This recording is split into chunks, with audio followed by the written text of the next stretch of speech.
Take master जी में आप सबका बहुत-बहुत स्वागत है। दोस्तों कभी आपके साथ ऐसा हुआ है कि आपने गूगल पे, फ़ोन पे या फिर यूपीआई ऐप के थ्रू किसी को पैसे भेजे हों और वो पैसा धोखे से दूसरे अकाउंट में चला गया हो? मेरा तो इतना लाइफ खराब हो गया है, इतना लाइफ खराब हो गया है मेरा। ऐसा अक्सर लोगों के साथ होता रहता है। इवन मेरे साथ 2 बार ऐसा हो चुका है, लेकिन दोनों बार मेरे पूरे पैसे मेरे अकाउंट में वापस आ गए थे।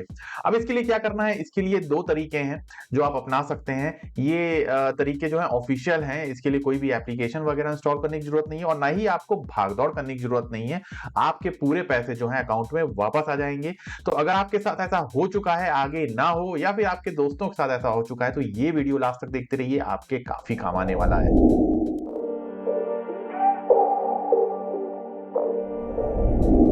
ओके दोस्तों, तो सबसे पहले मैं आपको कुछ चीज़ें यहाँ पे क्लियर कर देता हूँ। अगर आपका पैसा जो है वो धोखे से ट्रांसफ़र हो गया है किसी और अकाउंट में, फ़ोन पे या फिर गूगल पे या फिर पेटीएम या कोई भी थर्ड पार्टी एप्लीकेशन के थ्रू आपने पैसे ट्रांसफ़र किए हैं, तो उस एप्लीकेशन पे कॉन्टैक्ट करने का कोई फ़ायदा नहीं है या जैसे गूगल पे हुआ। अब गूगल पे में आप अगर कॉल करेंगे तो वो इसमें कुछ नहीं कर सकते क्योंकि वो एक तरीके का ट्रांज़ैक्शन जो है वो इधर से उधर कर रहे हैं सिर्फ़। लेकिन बैंक्स जो हैं, किन बैंकों से ट्रांज़ैक्शन हुआ है वो इम्पोर्टेंट है।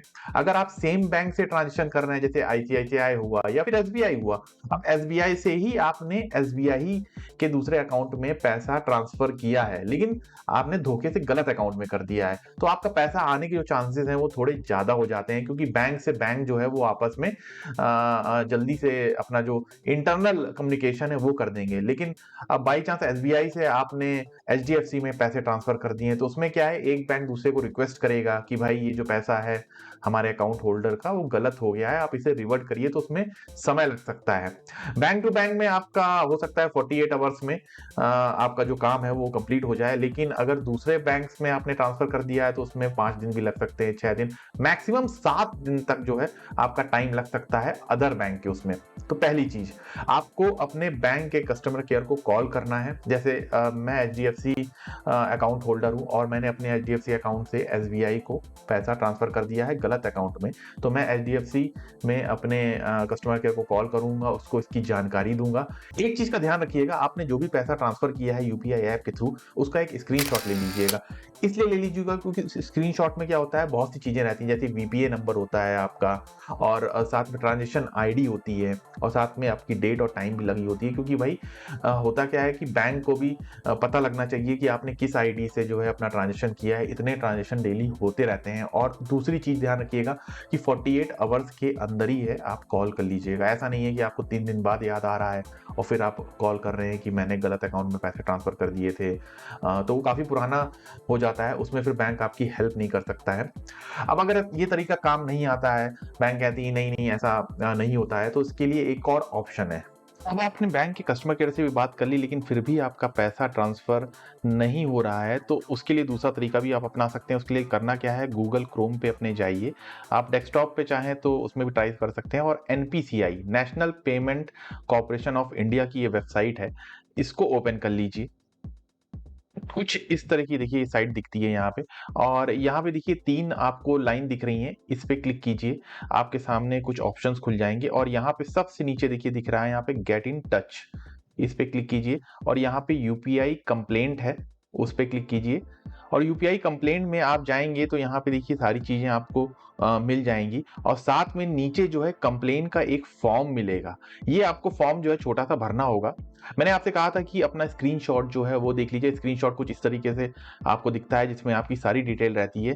तो ट्रांजेक्शन में जैसे ही आप क्लिक करेंगे यहाँ पे ये फॉर्म आपका खुल जाएगा। नेचर ऑफ ट्रांजेक्शन क्या है, यहाँ पे आप पर्सन टू पर्सन यानी किसी इंडिविजुअल को आपने पैसे ट्रांसफर किए तो ये सेलेक्ट कर दीजिए। पर्सन टू मर्चेंट है, मर्चेंट को ट्रांसफर किए तो आप ये ऑप्शन सेलेक्ट कर लीजिए। यहाँ पे इशू क्या है आपका, ये सारे इशू दिए गए हैं। ट्रांजेक्शन फेल हो गया है बट अमाउंट आपका कट गया है, या फिर इनकरेक्ट ट्रांसफर जैसा जिसकी हम बात कर रहे हैं, गलत ट्रांसफर आपका हो गया है किसी अकाउंट में, वो सेलेक्ट कर लीजिए। और यहाँ पे कमेंट में आप थोड़ी सी डिटेल दे दीजिए कि भाई मैंने इस तारीख को पैसे ट्रांसफर किए थे और धोखे से मेरा इस बैंक के अकाउंट में हो गया है और अभी इतना टाइम बीता है। थोड़ा सा इसमें आप कंटेंट जो है 500 कैरेक्टर तक का लिख दीजिए। ट्रांजेक्शन आईडी आईडी आपको मिल जाएगी। आपने जो स्क्रीनशॉट लिया है, जो पेमेंट जहाँ से किया है उसमें ट्रांजैक्शन आईडी होगी, वो आपको मिल जाएगी। बैंक कौन सी है, यहाँ पे सारी बैंक दी गई हैं। जिस बैंक से आपने ट्रांसफ़र किया है पैसा, जो भी बैंक से आपने किया है वो बैंक अपना सेलेक्ट कर लीजिए यहाँ पे।